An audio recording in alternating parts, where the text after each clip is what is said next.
സഭയുടെ ലക്ഷ്യം പ്രാപിക്കുന്നതിന് 4 അടിസ്ഥാനപരമായ മാർഗങ്ങളുണ്ട്. 1. ബ്രഹ്മചര്യം, ദാരിദ്ര്യം, അനുസരണം എന്നീ 3 വ്രതങ്ങളുടെ അനുഷ്ഠാനം.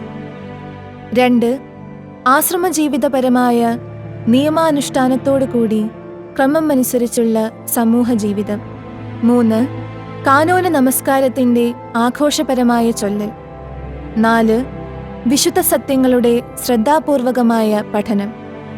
ഇവ ഡൊമിനിക്കൻ സന്യാസിയെ ലോകത്തിൽ നിന്ന് വേർതിരിക്കുകയും ദൈവത്തിലേക്ക് നയിക്കുകയും ക്രിസ്തീയ പരിപൂർണതയെ അന്വേഷിച്ചുകൊണ്ട് ധ്യാനദർശനപരവും പരിഹാര ജീവിതപരവുമായ ഒരു ജീവിതം നയിക്കുവാൻ കടപ്പെടുത്തുകയും ചെയ്യുന്നു.